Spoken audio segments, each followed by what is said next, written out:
Well, thank you very much for joining me in this video. I want to talk to you today about an interesting incident that I think brings to light a whole bunch of issues that we need to be aware of.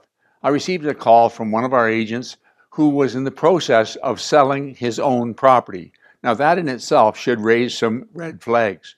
Not that there's anything wrong with us selling our own property, but when we're selling our own property, it raises the bar as far as what the expectation of RICO would be, what the expectation of the court would be, as opposed to us representing a third party. So that's the first thing. The second thing that made it even more difficult was he received a phone call from an interested party who wanted to buy the property, and you guessed it, he was going to put in an offer through him.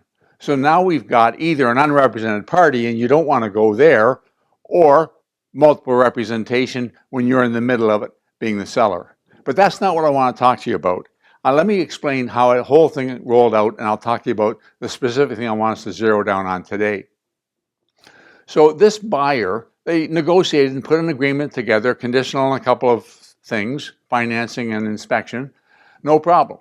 But this was a very nonchalant, laid-back buyer who you had to constantly push to get doing things. First of all, the deposit check should be in within 24 hours. It wasn't in 24, it wasn't in 48, it wasn't in 72, it wasn't the end of the week. And the agent who was selling the property stayed on top of him, told him the importance of it, told him it was a deadline, told him it could render it null and void, kept working on him and working on him and working on him. Along with that, the buyer was very nonchalant about getting the people in place to do an appraisal or to inspect the property and so on. Finally, the deposit check came in, but the guy still hadn't initiated the process of fulfilling the conditions. And the condition period came and went. Well, the salesperson didn't want, I should tell you that he had another buyer that wanted to buy the property, but he didn't want to be accused of being unfair to the first buyer. So he granted him extension. Some of it was a verbal extension. I'll give you till the end of the week. I want you to know this deal is technically dead. You need such and such and so and so. And kept working with him and working with him and working with him. And he never really, in a timely fashion for sure, ever removed condition. He gave him notice saying, I'm going to proceed with another offer. The guy said, no, I'm buying the property. But he didn't fulfill the conditions. Finally, the agent called me and said, Wayne, can I accept the second offer? Well, that's an interesting question. When can you accept a backup offer? And let me talk about backup offers for a minute. You know, we think about it when it's a sale of property with an escape clause, but it couldn't be a financing or anything really. If a buyer thinks he's quite interested in the property and he thinks the first agreement might be shaky a little bit, he can always put in a backup offer. And what the backup offer would typically say is that this offer is conditional on the seller being released from a previously accepted agreement of purchase and sale by such and such a date, failing which, and so on. And therefore, the only way the second buyer can buy it is if the seller's released from the first offer. We've had this happen numerous times. Agents will come into me and say, Wayne, we've got this situation, we've got a backup offer, but the first buyer won't sign a mutual release. So the question is, can the first buyer tie up the property and prevent the seller from selling it to a second party? And the simple answer is no, they cannot. But you've got to be careful. You've got to be very careful with this. You might ask the question, why do we need a mutual release to start with when in the agreement of purchase and sale, there's a built-in mutual release? It says this offer is conditional on financing or inspection or whatever within such and such a time period. Then it goes on to say, failing which, this offer shall become null and void. Purchaser's deposit will be returned to him in full with interest or penalty. And that's the end of it. That removes the first offer. So why do we need a mutual release? RICO takes the position that we can't be judge and jury if there's a dispute between the buyer and seller. Let's suppose the seller says, as in the case we mentioned, let's suppose the seller says, as far as I'm concerned, you're out, the deal's dead, I'm moving on with another offer. But the first buyer says, no, I acted in good faith. My agent didn't bring your fulfillment of condition in time, but I signed it, or who knows what. There's some kind of a dispute. And the courts, or not the courts, but RICO takes a position that we can't arbitrarily decide who's right and who's wrong, so it needs to have a mutual release or a court order. The other thing about it is the buyer, once he decides or realizes that his deal is dead, he's not going to get his deposit back without signing a mutual release. So there's a pressure on him to sign the mutual release as well. That's why we have the mutual release. But having said that, there's a couple of best practices that I want to leave with you here, because there's a minefield, and if you're not careful, you can get into a problem with this business about accepting an offer when another offer was already in play.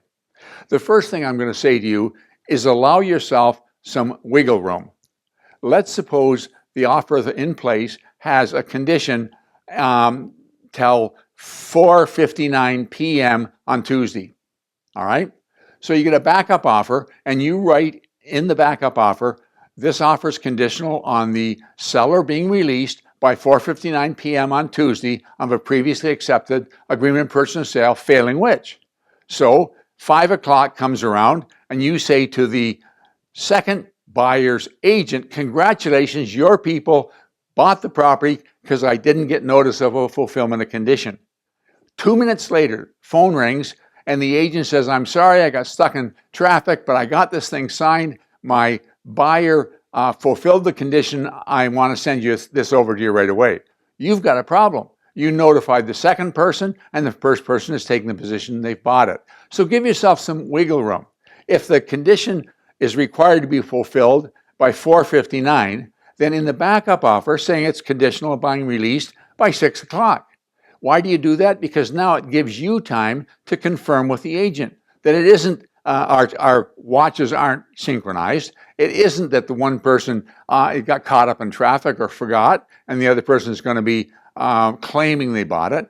You've got time to put them on notice. And it's really important you do that. We had one time. It was conditional on sale of property, and the first party who had the offer in place got notice, and the listing agent contacted the first agents that had brought in the offer, and they said, no, I talked to my people, they're going to let it go. I said to him, don't tell the second people. Well, he did tell the second people. And then the second people took the position, 5 o'clock, we've got the property. Well, wouldn't you know it, 2 minutes to 5, the first agent called up and said, you're not going to believe this, my people just signed the fulfillment of condition. They're removing the condition. Well, or I mean, in this case, the waiver. And the second people said, that's impossible. There's no way that agent had time to drive over, get it signed. We think they backdated it. As far as we're concerned, we bought the property, and so on. You don't want to get into that. You don't want to get into a position where the second party can file a notice of pending litigation saying we bought the property and we're going to file this on title so nobody can buy the property until it's settled in the courts. You sure don't want that to happen. So what you want to do, give yourself that wiggle room, and then contact the agent who brought in the first offer, send him a note saying, want to put you on notice that the condition expired at such and such a time. We're taking the position that the agreement is null and void, is dead, and we're proceeding with another offer. Prove that you sent it to them, and then sit for an hour before you notify the other party. It gives him lots of time to say, no, they signed it, I've got it, or whatever, and then you save that kind of conflict, and you save that kind of possible litigation. Hope that makes sense. Thank you for investing your time. Talk to you again next week.